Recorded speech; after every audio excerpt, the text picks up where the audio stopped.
Hello, our friends, Evolutionary Energy Arts family. Hello and welcome back. So, guys, we see safety concerns have halted the rescue efforts at the collapsed condo site down in Florida in Surfside. And so, obviously there's more people that are still missing than have been found. And at the moment, we have 18 people confirmed lost.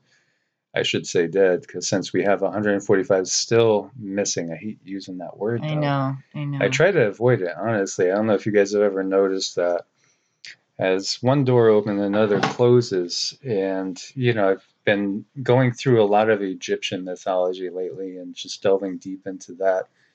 And just as the sun goes through the sky and it disappears but comes back again, it's the same thing with us when we pass on to the other side. It's just like going to sleep here is like awakening somewhere else. Yep, it's very much like just being reborn, opening your eyes somewhere else. Mm-hmm. So yeah, you have hundreds of search and rescue personnel that have painstakingly searched the pancaked rubble, and still the greater majority of people their bodies have not been retrieved. And yet, because of worry now about the rest of it possibly coming down, they've halted the rescue efforts. And we see over here that there is a Israeli Army unit, 9900, dispatched to Florida. So they're dispatched to help with, basically gathering visual intelligence, so to speak, figuring out what really happened. And I could hear people's comments as soon as we talk about this already going, and we'll leave it up to you guys. But yeah, Israel's National Rescue Unit arrived in Miami early on Sunday, 3 days after Champlain Tower South partially collapsed without warning, and the death toll at 16. And now the rescue is basically at halt right now.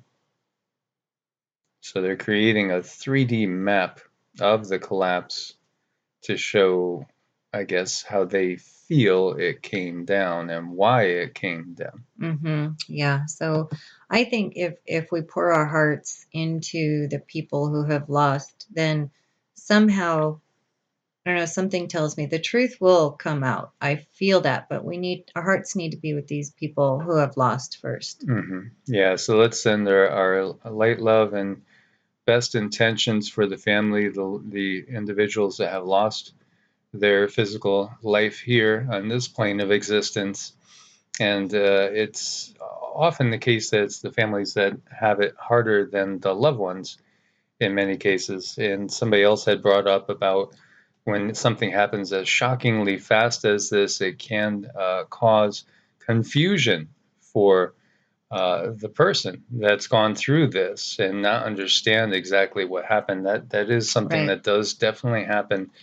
We've seen it in many times. I can't tell you how many times we've been on a desert highway and Cindy will see a ghost, or I'll get the impression of somebody as well that had lost their life in a particular spot, and they're still kind of walking, trying to figure it out the highway, that we're driving down. Yeah, because there's no time, so you're just stuck in this loop of existence, in confusion, trying to figure out what happened. I would think it's excruciating. Actually, I feel bad for them. Yeah, most definitely. But again, our prayers for the dead can help them, because again, there really is no time. It's just a construct of this brain and this reality that we find ourselves in.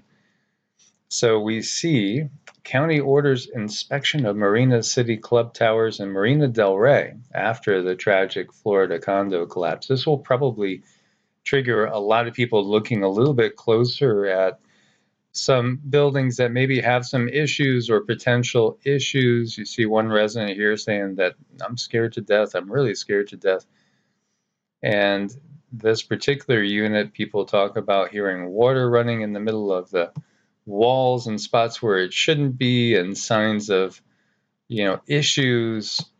This is going to cause a lot of people to look a little bit closer at their own properties where they're living in. Hmm. And, we've talked about the poor infrastructure around the country because it is atrocious. And when you compare it to what exists in so many other countries now, kind of like our healthcare system, which is the most expensive and yet very ineffective on the whole. So we will see a lot of people opening up their eyes to potential issues elsewhere, even though it remains to be seen exactly what really happened here. Hmm. Yeah, we do have to kind of wait and see how it unfolds. And this is quite a forceful statement. We've seen a shift, most definitely a shift in the way things have happened from the past to now. When we look at just the mannerisms and the words that are being used, Xi Jinping warns adversaries will crack heads, spill blood on party centenary. What you might be saying? Well, he warned Beijing's enemies with a fiery speech Thursday on the centenary, or the 100 years birthday, so to speak, of the CCP itself in Tiananmen Square, where he greeted a crowd of 70,000 people and pledged to defeat any movement towards Taiwan's independence. Xi, wearing a Mao suit similar to the attire worn by the former leader in the portrait in Tiananmen, said countries that threaten China would be met with violent consequences. The Chinese people will never allow any foreign forces to bully, coerce, and enslave us, he said, according to the reports. Whoever attempts to do that will surely crack their heads and spill blood on the steel Great Wall built with the blood and flesh of 1.4 billion Chinese. His hour-long speech was devoted to highlighting China's economic progress in recent decades, which he attributed to the leadership of the CCP. Through the struggle of the party and peoples of China, we have realized the first 100-year goal of a moderately prosperous society, he said. The party has historically solved the problems of absolute poverty and is vigorously pushing towards the second 100-year goal of building a modernized and powerful socialist country. Yeah, that's some pretty interesting words there he's using. Yes, the Chinese leader who had admonished Taiwanese President Tsai Ing-wen against moves that defied Beijing's One China policy said he stands by an unshakable commitment to unify China and Taiwan. So think patience, thinking long term. This is the way of China, has always been the way. Patient and long term. And here we see from Zero Hedge via insider paper, Russia and China could launch Pearl Harbor style attack on Hawaii, so says a senior Japanese defense official. Is it just bluster and rhetoric and more of the same old saber rattling? Perhaps, but we're seeing different moves too going on. We're seeing more of a self assurance, I would say, from China and Russia as to the fact that the U.S., in their eyes, is in decline. Obviously, this country has been divided like it's never been divided, and we've had this building up. As I've pointed out in many videos, think about how far the pendulum has swung to either side with each apparent change of leadership. Mm-hmm. But in reality, it's all related to who's manipulating things via strings. And there was a great statement that I had read before, attributed to a youth, basically saying how this world is run by corporations, and now people are starting to recognize that it's not really the countries, it's the corporations, which again are under the power of certain very, very influential families. And we know that in the last 18 months with this global plague, what did it do? It consolidated the wealth at the fastest speed ever, and thus that equates to power. So, all these things that they have been planned out for a very, very long time.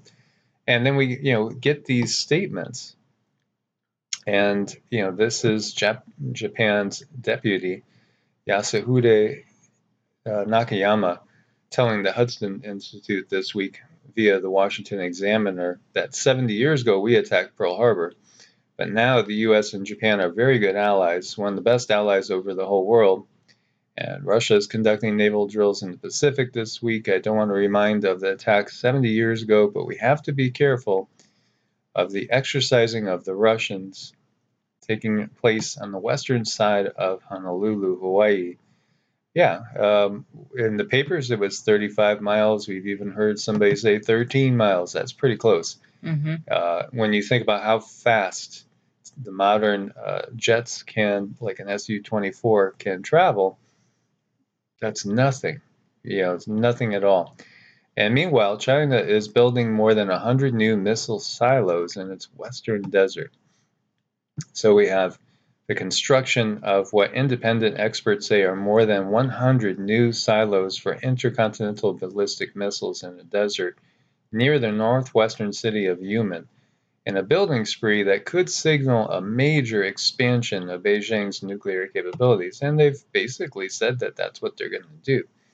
And we know that there's entire cities that have been built out in desert areas where there is nobody. Yep, just a ghost city. Now think about how long term they plan. They do plan very long term. As he's talking about, we have just finished the first 100 years. Yep. Now it's time to start on the second 100 years.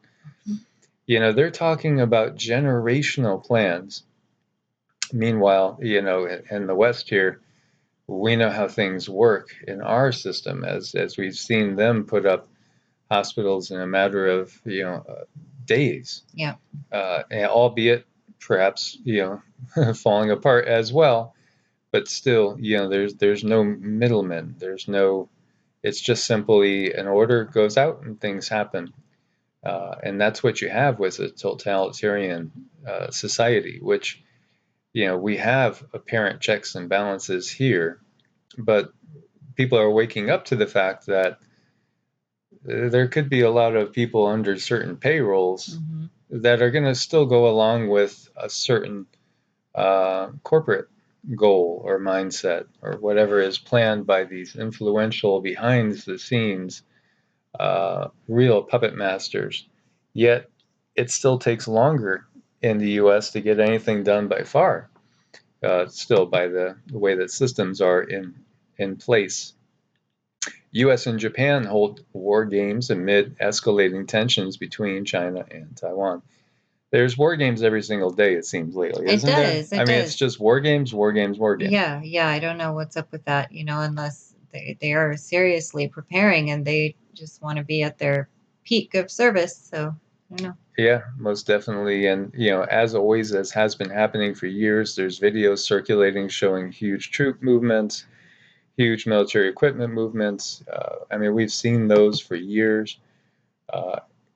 Does it mean something's going to happen? Well, the thing that's different now is we have so many things exploding. Here you have an Italian patrol boat sank in Mediterranean after an engine fire. Another coinky dink? Maybe not. Look at what else is happening, though, behind the scenes. And looking over here to the south front, you see 50 Syrian Air Force cadets completed training with Russian instructors. Now, Syria was one of the PNAC countries, Project for a New American Century, with the neocons that came out in 1997, basically saying that we had to control 7 countries. And General Wesley Clark, after 9/11, he was basically sharing the fact that he knew that there was going to be these things going down, and Syria was one, and that didn't work out. So, and in fact, as we see right now, Russia is very much there, and you got 50 new pilots right there for Syria that are being trained by Russia, and Russia's maintained their military bases there as well. So this is part of that shifting of power that is heading to China primarily, but Russia is part of that sphere of influence now. And there are some interesting prophecies that have come out that talk about Russia switching sides in the middle of the war. And, there's a lot of different timelines out there, and we got to see what we can do to jump into a more positive timeline, but still be aware of everything that's going on all around us. Mm-hmm. Turkey's military adventure in Libya continues with the deployment of more Syrian militants. Think about how important Syria has become as a staging front. And Turkey has deployed more than 500 Syrian militants in Libya during June, just June alone. And again, Libya, the most proven oil reserves in the African continent. And look over to Venezuela, most proven oil reserves in South America. And isn't it curious, who is controlling them right now? Because, it's all about logistics. When a war breaks out, a big global war like World War One and Two, a lot of it is the fact that the war is won on how much you can produce, how quickly you can produce it, and how quickly you can dispatch it to the areas of conflict. The armies that are well supplied are the ones that win in the long haul. Yeah, it's just stuff that you got to keep an eye on. There's a lot to keep an eye on and connect dots. And I'm just really glad that this is your job because you do it so well. Thank you. 6 billion NCR opens Bitcoin purchases to 650 banks and credit unions. So this is interesting, isn't it? Eventually, we know that they don't want any cash, and they don't want anybody owning anything, period, and maybe not even having any gold or silver that's physically there in your hands. Mm-hmm.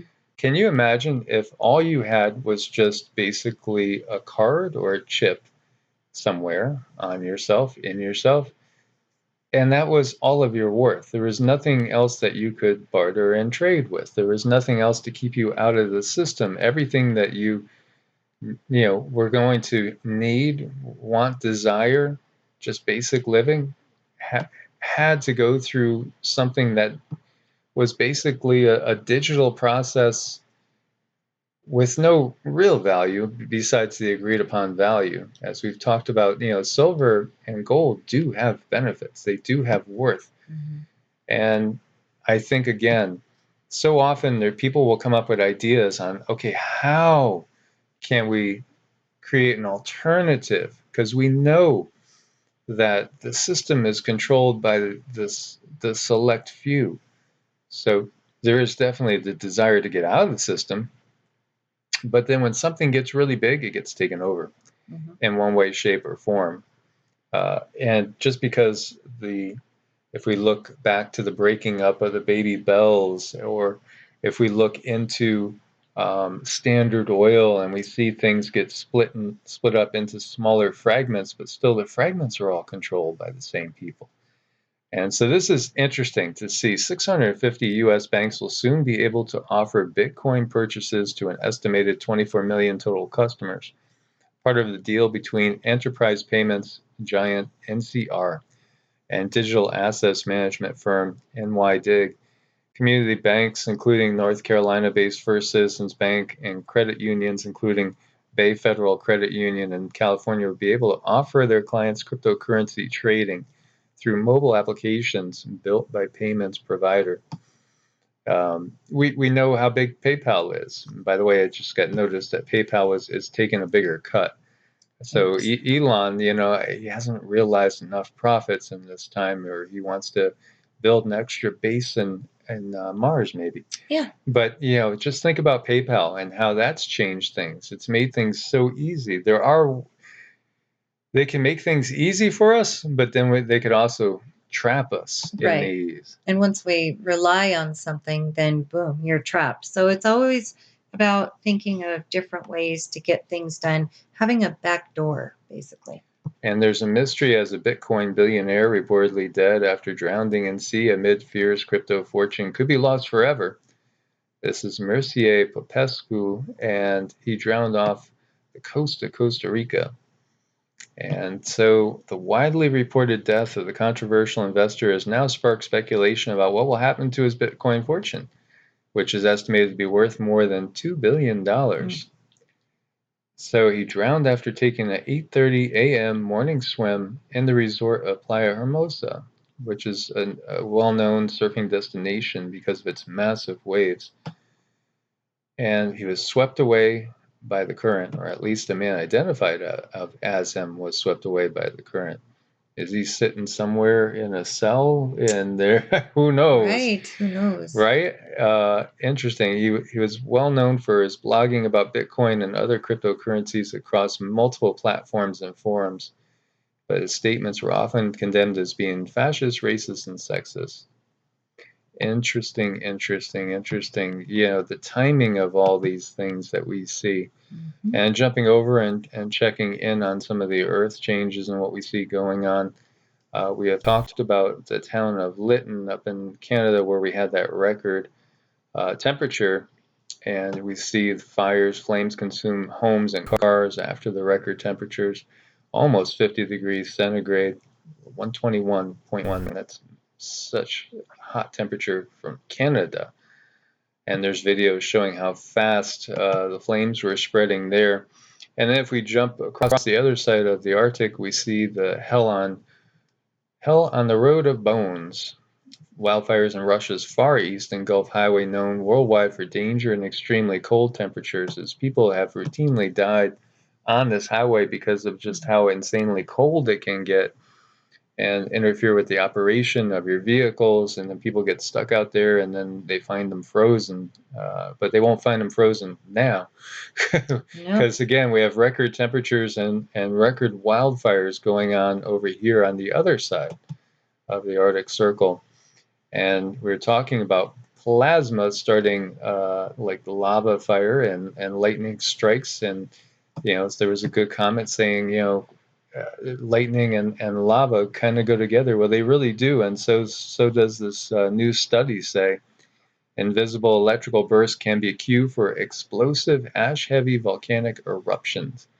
They say it could be perhaps because of the breaking down and rubbing together of certain crystals, you know, Mm. certain rocks and stuff inside the earth causing this activity. You know, we know crystals are a conductor.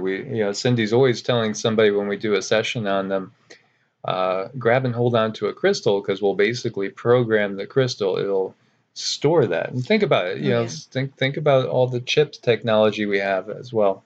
And it amplifies. My goodness, does it amplify?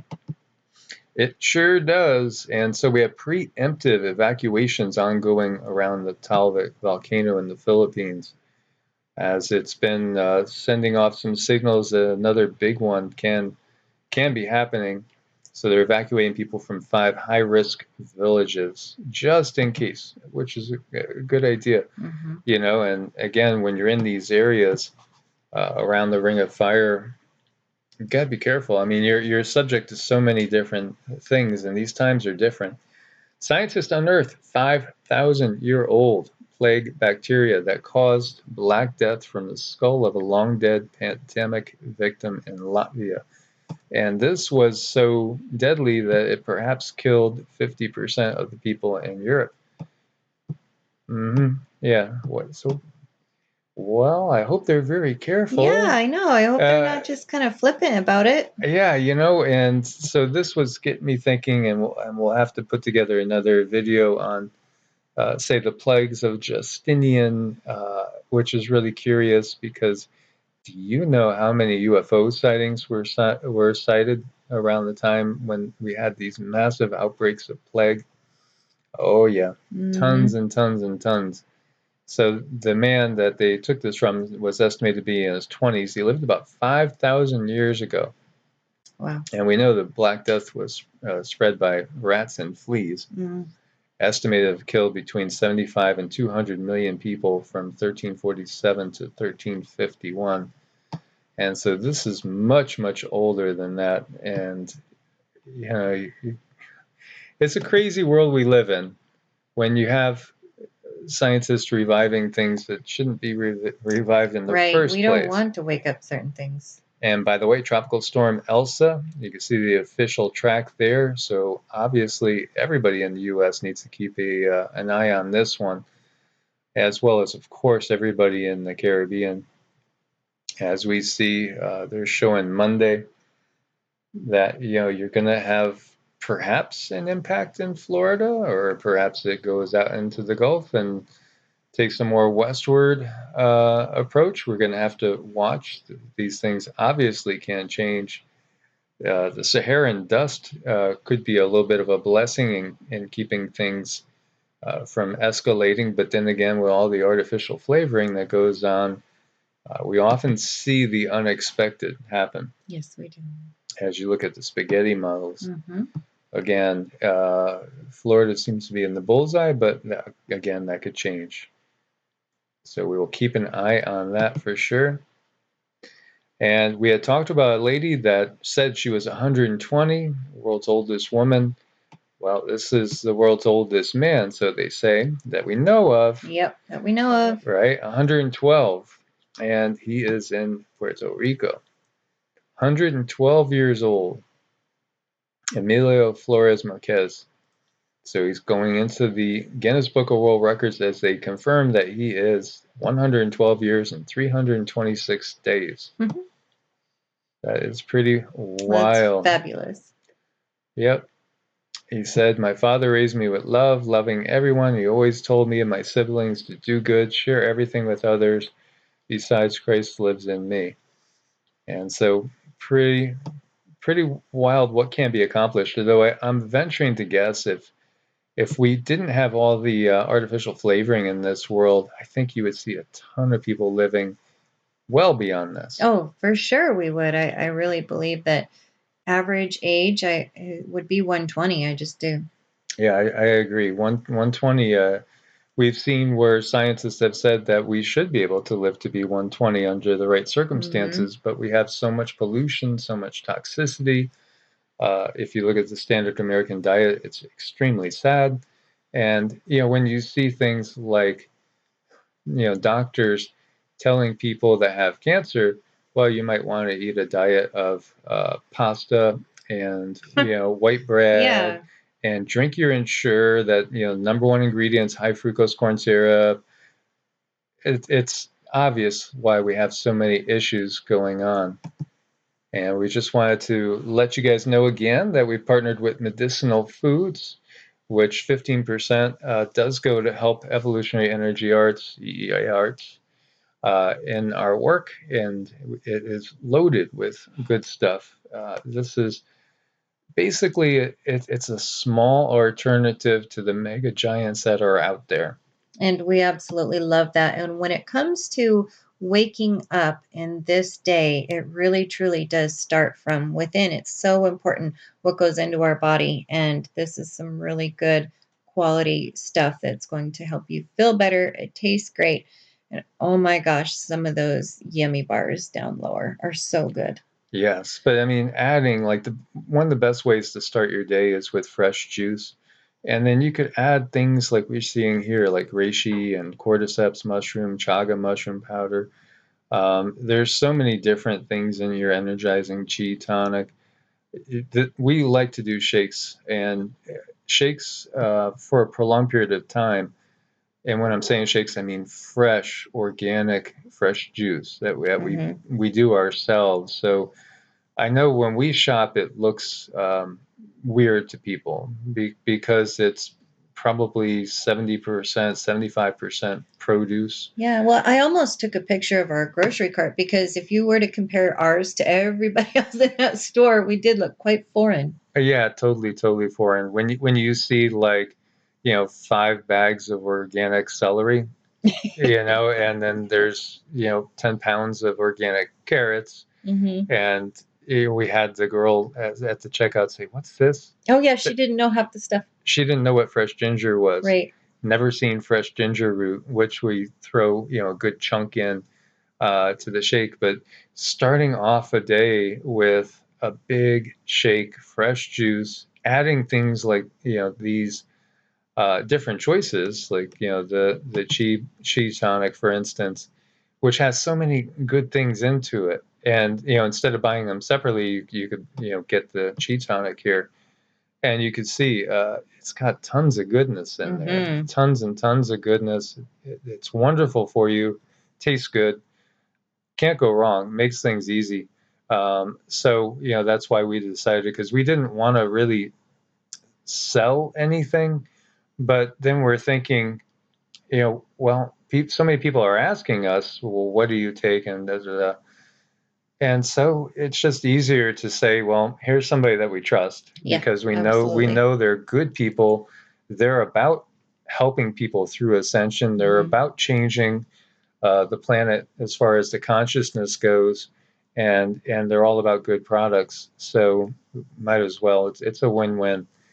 And so we just wanted to point that out to you guys as well. So there's a link on every video, and when you go through the EEARTS link, then it does help the family out here as well, and helps us to keep doing what we're doing.